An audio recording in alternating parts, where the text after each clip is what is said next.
มึง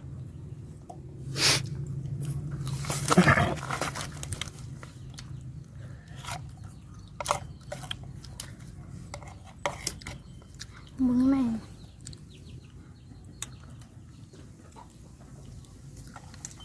งิ้วนี่แจวเหนียวนี่สมถ้าอันนี้ไข่มดแดงเนาะมันกัดสมกินแซ่บ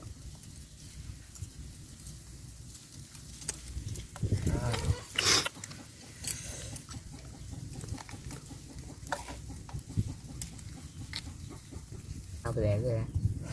กับอุยชิเนี่ยเราเป็นยังไง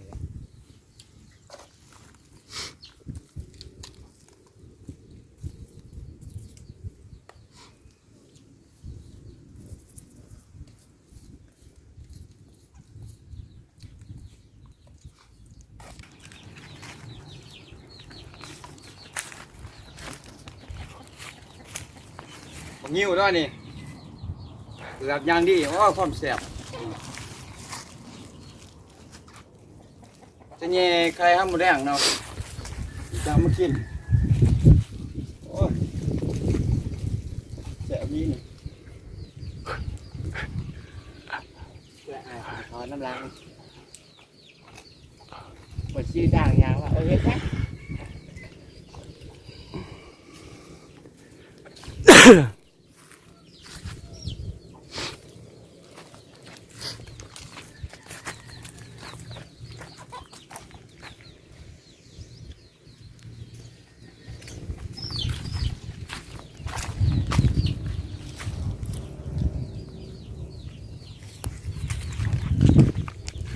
หมดแดงกำลังตายเนาะนี่ร่างแย่เนาะกินขึ้นแซ่บเนาะสมหวานๆเนาะ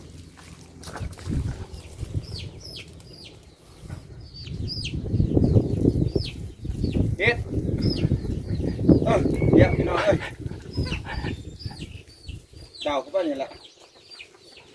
โอ้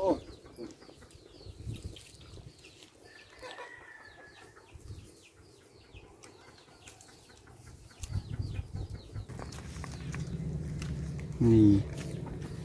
รีวิวมารีวิวมังหิวเนาะ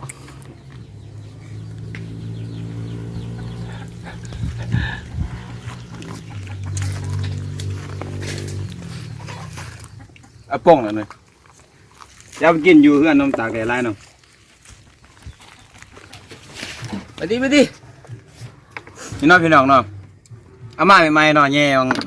ยายเนาะนี่มีแต่หมดเนาะหมดไตอยู่เนาะ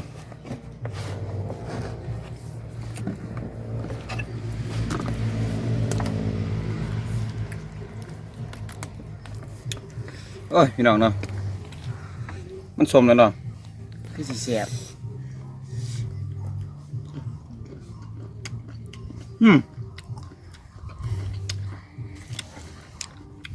แซ่บรีพี่น้องทั้งสมทั้งหวานเนาะ แต่ก็ยำมดมานำดิ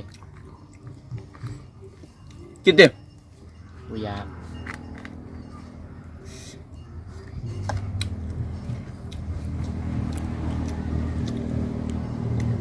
ใหม่เนี่ยนักทิมไม่ได้กินใหม่แน่นอนกินบางอยู่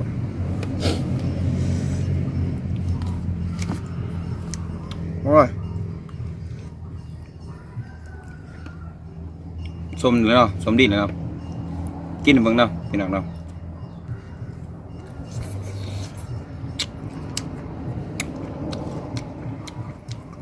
แบบนี้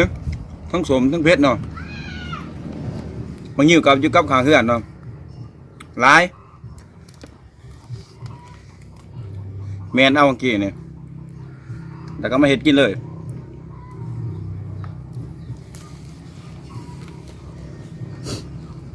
เคยกินอยู่ป่ะพี่น้องเคยเห็ดได้นี่ป่ะอยากลองเห็ดบ้างเนาะ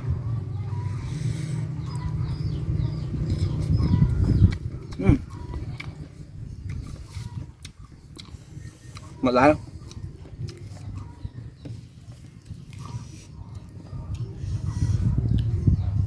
มคักเนาะพี่น้องเนาะ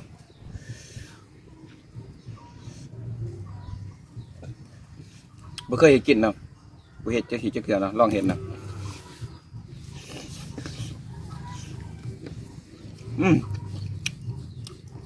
อยู่โปรแทบก่อยเลย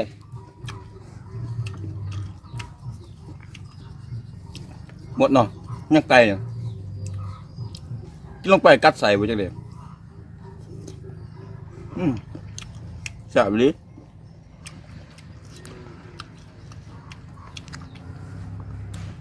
กินสมๆไปรู้สึกสบายใจเนาะตอนนี้ก็1 โมงแล้วเนาะ1 โมงกว่าๆแล้วเที่ยงแล้วกินสมก็แซ่บอ่อหอนท้องเนาะแต่รสชาติแซ่บเหมือนเดิมเนาะ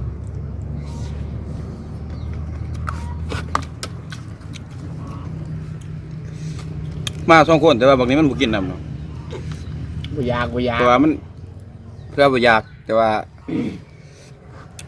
อ้ายเนาะบ่กล้าเข้ากล่องเนาะ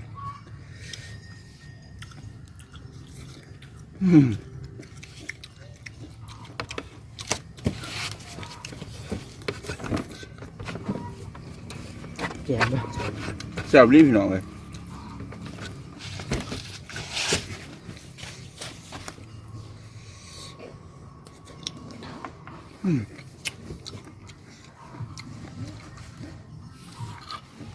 เพื่ออยากลองมาหาเขาเนาะเชียร์ในเบื้องเนาะ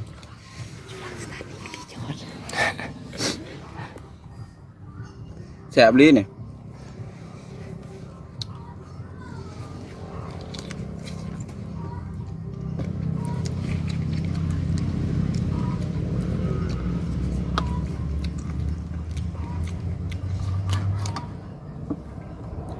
อย่าลืมคอมเมนต์มาเนาะพี่น้องเนาะถ้าจะรู้ว่ารสชาติมันเป็นอย่างไรเนาะถ้าจะรู้ว่าแซ่บเนี่ยคอมเมนต์มาเนาะสิบอกให้ทุกคำเนาะ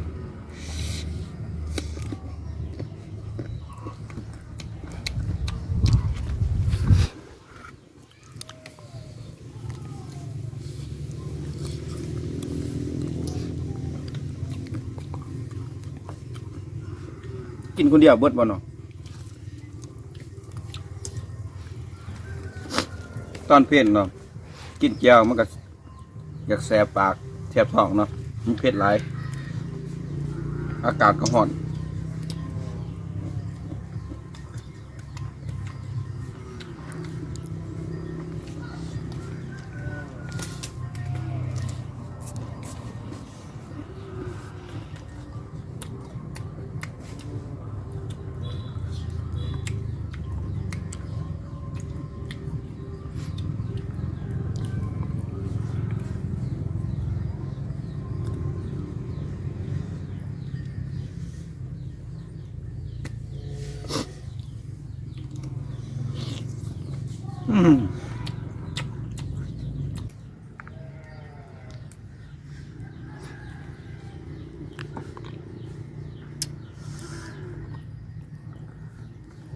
โอ้ยคำโตๆเนาะพี่น้องเนาะก็ว่ามันจังหวานแซ่บดีเนาะ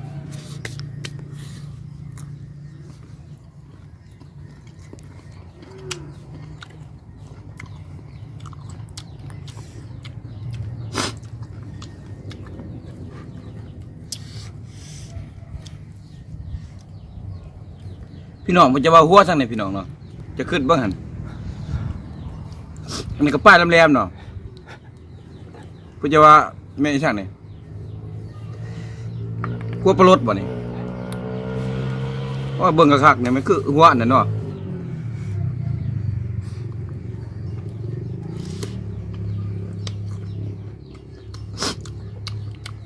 จะไปหูนี่ลืมคอมเมนต์มาถามเนาะนี่มันหัวฉันเนาะ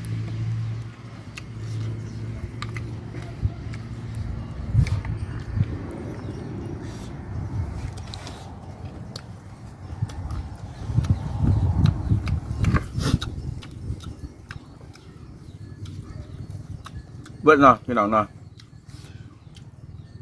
หูซึกเผ็ดๆเนาะกินหลายกินคนเดียวกับกินบ่เบิดเนาะแสบท้องเนาะ